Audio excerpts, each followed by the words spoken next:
Rocket हो जाता है हल्का और बहुत तेज भागने लगता है। जो सैटेलाइट उपग्रह जो होते हैं पृथ्वी के करीब घूमते हैं उन्हें सर्कुलर पाथ पर घूमना पड़ता है, और जो दूर घूमते हैं उन्हें इलिप्टिकल पाथ पर घूमना पड़ता है। जीएसएलवी बाप है ससुरा सैटेलाइट सबका, उठा लेता है 2,000 किलो का सैटेलाइट उठा लेता है, 3,000 किलो का सैटेलाइट उठा लेता है। तो सैटेलाइट बनाना में ज्यादा टेक्नोलॉजी लगती है, लेकिन उससे भी ज्यादा टेक्नोलॉजी लगती है रॉकेट बनाने में, क्योंकि सैटेलाइट भारत ने 1975 में ही आर्यभट्ट बना लिया था, लेकिन खुद छोड़ नहीं पाए थे तो रूस को कहते तो उसने अपने रॉकेट से छोड़ा था। तो हमारे पास पीएसएलवी बहुत भरोसेमंद सैटेलाइट है, यह रॉकेट है, यह अब तक 50 सफल अभियानों को कर चुका है, बहुत बेहतरीन है। मंगलयान से लेकर ये सब ने बहुत बड़े बड़े सफल कारनामे किए, लेकिन इसके जगह पे कॉस्ट बचाने के लिए इसमें स्मॉल सैटेलाइट लॉन्च व्हीकल हम लोगों ने नया बनाया था, और ये बहुत बेहतरीन था, इसने काम भी बहुत अच्छा किया। इसके देखेंगे तो इसके 4 स्टेजेस हैं, मेनली 3 स्टेज है। सबसे बड़ा स्टेज जो है पहला स्टेज है, इसके बारे में पहले समझते हैं। इसकी लंबाई 34 मीटर है, व्यास जो इसकी मोटाई है वो 2 मीटर है, 120 टन खुद इसका भार है। तो अपना भार है, लेके कितना जाएगा तो 500 केजी के सैटेलाइट को लेके चला जाएगा। आजकल 500 केजी में बहुत बेहतरीन सैटेलाइट बन जाएंगे। 500 केजी के सैटेलाइट को 500 किलोमीटर की ऊंचाई तक ही इजीली लेके जा सकता है। सबसे बड़ी विशेषता इसकी 30 करोड़ रुपए है, महज 30 करोड़। जबकि भारत अपना सैटेलाइट जब यूरोप वालों को देता है ना, तो यूरोप वाले उस सैटेलाइट को छोड़ने का 500 करोड़ रुपया फीस लेते हैं। तो जरूरत नहीं, 500 करोड़ रुपया तुम फीस ले रहा है, हम लोग का 30 करोड़ का रॉकेट आ गया यहाँ पर। और ये महज 3 स्टेज का है, और एक वेलोसिटी टर्मिनल मॉड्यूल है, यानी टोटल 4 स्टेज का। सबसे बड़ा स्टेज जो है पहला स्टेज है, पहला स्टेज है सबसे बड़ा। तो ध्यान से समझते हैं इसके बारे में और डिटेल से।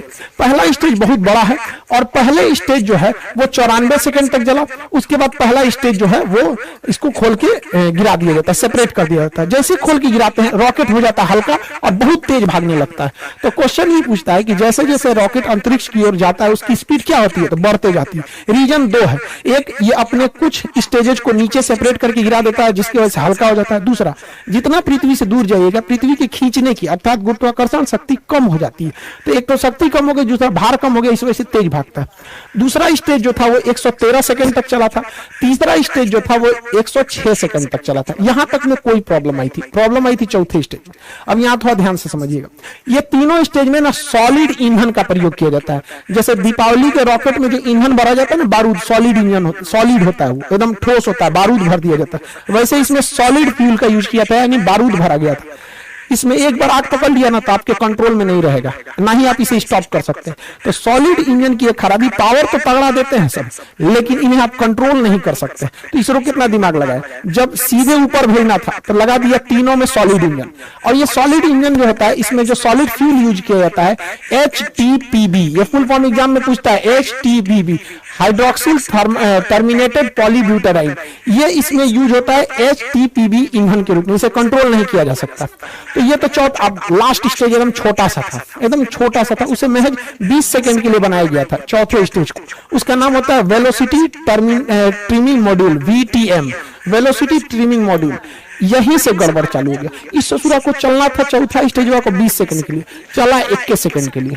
1 सेकंड के लिए चला तो क्या हो गया कि ये सर्कुलर की जगह इलिप्टिकल पाथ पर चला गया। जाना चाहिए था गोल, चल गया अंडाकार में, क्योंकि इसका काम ये होता है स्पीड को बढ़ा घटा के पाथ को मेंटेन करना, जिस वजह से इसका डाटा लॉस हो गया और ये प्रशांत महासागर की ओर गिर जाएगा। यहाँ पर ये इलिप्टिकल नहीं हो पाया था। यहाँ पे लास्ट स्टेज में देखिए, जो वेलोसिटी ट्रिमिंग मॉड्यूल होता है वो इन सैटेलाइटों को लॉन्च करने के टाइम उनका एंगल डिसाइड करता है, किसको कितने एंगल पे छोड़ना है, मल्टीपल सैटेलाइट्स को कितने एंगल पे किसको कितना घुमाना है। यहीं पर डाटा लॉस हो गया। ये सारा चीज अपने सही से चल रहा था, यहाँ पे क्या हो गया, डाटा लॉस हो गया। 20 सेकंड की जगह पे 1 ही सेकंड फायर हुआ। इसका मतलब पूरा रॉकेट सही है, कोई दिक्कत नहीं है, बस ये ट्रिमिंग मॉड्यूल में दिक्कत है, एंगल गड़बड़ा दिया था।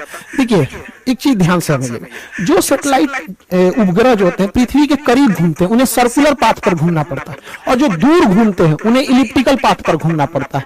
तो गलती से इसे जाना चाहिए था सर्कुलर पे, चल गया इलिप्टिकल पे, जिस वजह से ये क्या हो गया, गड़बड़ हो गया अपने ट्रिमिंग फेज में। इसलिए देखेंगे लास्ट फेज में बस ये 20 सेकंड के लिए यही बच गया था, जिस वजह से ये फेल कर गया था। हालांकि लेकिन कोई बात नहीं, हम लोग अगली बार फिर तैयार करेंगे। पहला लॉन्च जो था वो तो PSLV का भी फेल हो गया था, पहला लॉन्च जीएसएलवी का भी फेल हो गया था। सचिन तेंदुलकर भी अपने पहले मैच में कहा कोई अच्छा परफॉर्म कर पाए थे, लेकिन ऐसा तो नहीं है कि आगे नहीं किए थे, बेहतरीन काम किया था इस सैटेलाइट ने, बट लास्ट में थोड़ी सी सेंसर खराबी की वजह से ये गड़बड़ हो गया था ट्रिमिंग के समय में। हालांकि इस रॉकेट ने बहुत ही बेहतरीन ढंग से कार्बन लाइन को पार कर लिया था। कार्बन लाइन क्या होता है, ध्यान से समझिएगा। पृथ्वी से वह ऊंचाई जिसे आप अंतरिक्ष मानते हैं, उस ऊंचाई को ही हम कार्बन लाइन कहते हैं। कार्बन लाइन के नीचे अंतरिक्ष, कार्बन लाइन के नीचे वायुमंडल यानी पृथ्वी, और इसके ऊपर अंतरिक्ष हो जाता है। इसे वैज्ञानिक कार्बन ने दिया था, उन्होंने कहा था कि यह 100 किलोमीटर है, लेकिन अभी इसे अप्रोक्स 80 से 83 किलोमीटर माना जाता है। कुछ देश इसे 80 मानते हैं, कुछ देश इसे 83 किलोमीटर मानते हैं। उसके ऊपर अंतरिक्ष चालू हो जाता है, यानी एक कार्बन लाइन हो जाता है। 1967 में एक समझौता हुआ था जिसके तहत कहा गया था कि कार्बन लाइन से ऊपर का एरिया किसी देश का नहीं है, उसमें कोई भी जहाज, कोई भी सैटेलाइट जा सकता है, और कार्बन लाइन के नीचे का एरिया उसी का है जिसके जस्ट नीचे वह देश है। यानी भारत अपने 80 यानी 83 किलोमीटर की ऊंचाई तक अगर कोई भी मिसाइल जाएगा तो उसे अपने ऊपर खतरा मान के मार के गिरा देगा, कोई जहाज जाएगा तो उसे मार के गिरा देगा। समझा रहा है कि नहीं? तो हमारा एरो स्पेस कितना होता है अपने क्षेत्र से, 83 किलोमीटर। लेकिन समस्या यहाँ ये आती है कि कोई देश इसे 80 मानता है और कोई देश इसे 83 मानता है। तो जो 83 मानता है वो तो ऊपर ऊपर जाएगा। अब जैसे मान के चले भारत कहेगा कि हम 80 मानते हैं, अमेरिका कहेगा 83 मानते हो, तू जाएगा।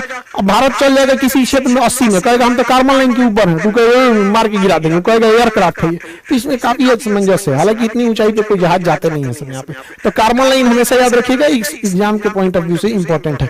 यह अंतरिक्ष वगैरह में जितने सैटेलाइट वगैरह रहते हैं कार्बन लाइन के ऊपर ही डाल दिए जाते हैं। इस तरह से जो सैटेलाइट घूमता है इसे कहते हैं पोलर सैटेलाइट। ऊपर नीचे जो घूमता है ये पोलर सैटेलाइट। ये पोलर इसलिए कहते हैं कि ध्रुवीय सैटेलाइट, क्योंकि पृथ्वी के ऊपर और नीचे 2 पोल है, north pole and south pole. तो पोल का चक्कर लगाने वाले सैटेलाइट को हम पोलर सैटेलाइट कहते हैं, हिंदी में कहते हैं ध्रुवीय सैटेलाइट। इसमें खर्चा कम आता है, ये सर्कुलर पाथ पे घूमते हैं और पूरी पृथ्वी का चक्कर लगा लेते हैं, निगरानी कर लेते हैं। कैसे? ये तो ससुरा सैटेलाइट वो ऊपर नीचे घूम रहा है, ठीक है, लेकिन पृथ्वी तो ऐसे ऐसे घूम रही है। पृथ्वी कैसे घूम रही है? इस तरह से। तो पृथ्वी जब ऐसे घूमेगी तो अलग अलग जगह का फोटो ले लेगा। जैसे अभी ये यहाँ का फोटो ले रहा है, पृथ्वी थोड़ा सा घूमेगी तो फिर थोड़ा और आगे का ले लेगा, पृथ्वी और घूमेगी तो थोड़ा और आगे का ले लेगा। इस तरह से आगे लेते लेते पृथ्वी के ये घूमने का डायरेक्शन, अभी इस सैटेलाइट का फोकस यहाँ पर है, अब इसे पृथ्वी घूमेगी तो थोड़ा और इधर होगा, ऐसे होगा। तो पोलर सैटेलाइट काफी सस्ते आते हैं और छोटे होते हैं, जबकि जियोसिंक्रोनस सैटेलाइट होते हैं उस ससुरे इलिप्टिकल पाथ पे घूमते हैं और ये 36,000 किलोमीटर की ऊंचाई पर होते हैं। इनको छोड़ना बड़ा कठिन काम होता है। हम लोग इसको छोड़ने के लिए GSLV रॉकेट रखे हैं। तो हमारे पास हर तरह के रॉकेट है, ऐसा कोई बात नहीं है। देखिए हम लोग अभी जो बनाए हैं SSLV, small satellite launch vehicle, ये सस्ते रॉकेटों को छोड़ देगा। PSLV थोड़ा और तगड़ा भेजेगा। GSLV बाप है ससुरा सैटेलाइट सबका, उठा लेता है 2,000 किलो का सैटेलाइट उठा लेता है, 3,000 किलो का सैटेलाइट उठा लेता है। और GSLV Mark 3 दादा है ससुराई, 5,000 किलोग्राम का सैटेलाइट लेकर अंतरिक्ष में उड़ जाता है। तो ये बहुत खतरनाक है। तो हमारे पास हर तरह के सैटेलाइट है, हर तरह के जरूरत के हिसाब से हम लोगों ने इसे बना के रखा है। लेकिन सबसे ज्यादा अगर कोई काम आने वाला है तो SSLV का काम आने वाला है, जो अभी हल्का सा फेल हुआ है, मतलब वो 98% सफल है। उसका एक सेंसर गड़बड़ हो गया था। SSLV की हम इतनी चर्चा क्यों कर रहे हैं, समझिए ध्यान से। एक ससुरा ये 72 घंटा में रेडी हो जाता है, मतलब ये पार्ट बाय पार्ट बन के बना रहता है। इसे कसने के लिए केवल 72 घंटा चाहिए, 3 दिन। 3 दिन में रेडी हो जाता है और इसे केवल 6 आदमी मिलकर रेडी कर सकते हैं। और हर हफ्ते इसे लॉन्च किया जा सकता है, हर हफ्ते फटाफट 3 दिन में लॉन्च होगा। समय देख के मौसम ठीक है कि नहीं, सब कुछ ठीक है, लॉन्च कर देंगे। फिर हर हफ्ते इसे लॉन्च किया जा सकता है। महज 30 करोड़ में आता है, 30 करोड़ में। जबकि अगर आप स्पेस एक्स से सैटेलाइट छोड़वाते हैं तो 100 करोड़ तो खुदे ले लेता है। यहाँ तो 30 करोड़ का पूरा रॉकेट वे है और खाली छोड़ने का 100 करोड़ ले लेता है। अब कोई देश वेट नहीं करेगा क्योंकि हर हफ्ते ये भेज सकता है। जबकि हमारे पास जो PSLV और GSLV है, इनकी खराबी समझिए। एक तो ससुरा इनको रेडी करने में 3 महीना लग जाता है, और दूसरा ये सस्ते 30 करोड़ के नहीं 200 करोड़ के, और GSLV को तो रेडी करने में 4 महीना लग जाता है। यानी अगर किसी को सैटेलाइट से लॉन्च कराना है हमारे GSLV से तो 4 महीने की वेटिंग लिस्ट है। आपको किसी ट्रेन में 4 महीने का वेटिंग मिलेगा तब ट्रेनें छोड़ देंगे उसको। तो इसमें 3 महीना, इसमें 4 महीना, इसे सूर्य इसका खुद का खर्चा 400 करोड़ है, तो ये तो पैसा भी लेता है ज्यादा। इसी वजह से आज के समय मॉडर्न टेक्नोलॉजी है, मॉडर्न टेक्नोलॉजी में हर चीज छोटा होते जा रहा है। पहले शादी ब्याह में कैमरा करने वाला इतना बड़का कैमरा लेके आता था, अभी नॉर्मल कैमरा आ गया है।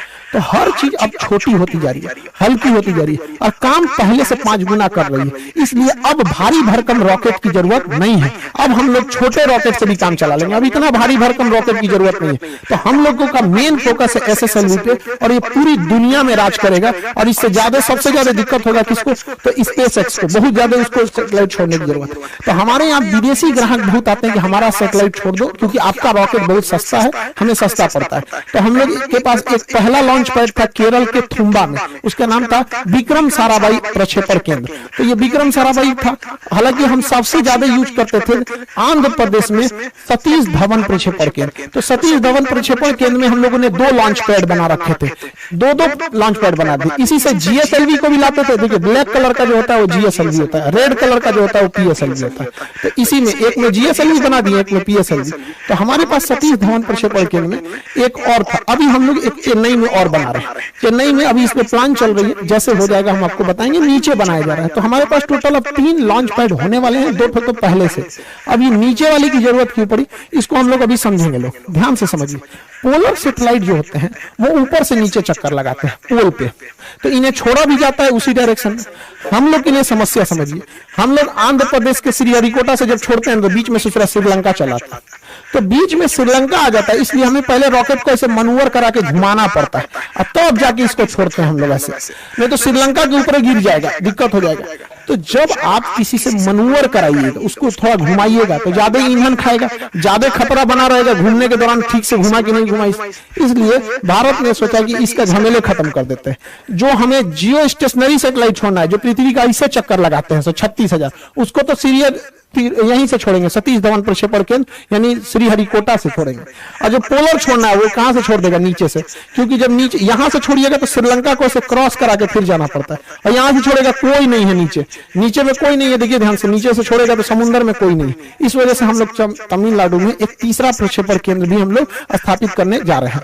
हम लोग की इसरो का इतिहास बहुत मतलब दुखदाई रहा है। हम लोग के पास इतने कम पैसे थे जब इसरो की स्थापना हुई थी कि साइकिल से हम लोग लेके जाते थे लोग रॉकेट को, यहाँ पे साइकिल से, देखिए पार्ट बाई पार्ट करके, यहाँ पे बैलगाड़ी से हम लोग ये सैटेलाइट को लेके आए थे लोग, और नारियल के पेड़ से बांध के साउंडिंग रॉकेट को छोड़ा गया था। लेकिन ऐसा नहीं है, हम लोगों ने बहुत चीजों को देखा है। और ये जो लड़कियों ने जिस सैटेलाइट को बनाया, उन बच्चियों से कहते हैं कि आप अपना कभी भी मनोबल छोटा मत कीजिएगा। हमारा उस सैटेलाइट से संपर्क टूटा है, कसम से कहते हैं हमारा संकल्प नहीं टूटा है, हमारा संकल्प आज भी जिंदा है। हम यहां से उठ के खड़े हुए हैं। इसरो जो आज इतने बड़े बड़े जो सैटेलाइट देख रहे हैं ना यहाँ पे, ये हम लोग वही हैं जो साइकिल पे लेके घूमे थे। तो हमारा संपर्क टूट जाने से विरोधी हमारे पे हंसे नहीं, हम दृढ़ संकल्पित हैं लोग यहाँ पे। और भारत माँ की वो बेटियां एक दिन दिखाएंगी जब अंतरिक्ष में राज होगा वहां पर, ये सैटेलाइट यहाँ पे। और दुश्मनों को सरदर्द के लिए जो लोग अभी PSLV से SSLV से डर रहे थे ना, सुनिए ध्यान से, GSLV तो बहुत पावरफुल है, ये है PSLV दुनिया का सबसे भरोसेमंद है। अभी SSLV सही हो ही गया, अभी NSLV भी बन रहा है, नैनो सैटेलाइट लॉन्च व्हीकल, यानी 1 किलो के सैटेलाइट को भी छोड़ देगा। Nano satellite launch vehicle 5 crore में। और इसकी सबसे ज्यादा जरूरत होती है टेस्ला को, SpaceX को, क्योंकि SpaceX अपना एक स्टारलिंक प्रोग्राम बना रहा है। इसको अंतरिक्ष में बहुत सारे हजारों सैटेलाइट इसको छोड़ना है अंतरिक्ष में, और नैनो सैटेलाइट इन्हें छोड़ने में लगभग 100 करोड़ का खर्चा आता है एक नैनो सैटेलाइट में। हम लोग का सैटेलाइट में 5 करोड़ में, 2 को छोड़ देंगे एक के बार में, होलसेल में काम हो जाएगा। तो हम लोग अभी एक और बना रहे हैं NSLV, nano satellite launch vehicle. इन्हीं सबको मद्देनजर रखते हुए भारत जो है अपने 3 लॉन्च पैड बना रहा है, ताकि उसे 3 लॉन्च पैड की जरूरत भी है। तो हम लोग इस चीज को समझे यहाँ पर, ये बहुत भारी भरकम। एक चीज और गौर किए होंगे, जब सैटेलाइट छोड़ते हैं तो इसमें से ये कुछ टुकड़े गिरते हैं। एक्चुअली ये टुकड़े नहीं होते हैं, इन्हें इंसुलेटर कहा जाता है, इंसुलेटर पैड। जब सैटेलाइट खड़ा रहता है ना, तो इसके अंदर जो लिक्विड भरा रहता है ईंधन, वो बहुत ठंडे टेम्परेचर पे रखना चाहिए। तो धूप लगेगा, एक दिन पहले ही टांग के रख देता है, तो ठंडा, इसके सारी गर्मी निकल जाएगी, ठंडाहट खत्म हो जाएगी। इसलिए इसके बाहर में इंसुलेटर का पैड चिपका देता है। जहां जहां लिक्विड इंजन होता है वहां वहां इंसुलेटर का पैड लगा देता है। और जब ये सैटेलाइट ऊपर उठती है तो घर्षण से यही बाहर गिरने लगता है। आई होप आप PSLV, GSLV, SSLV, NSLV समझे।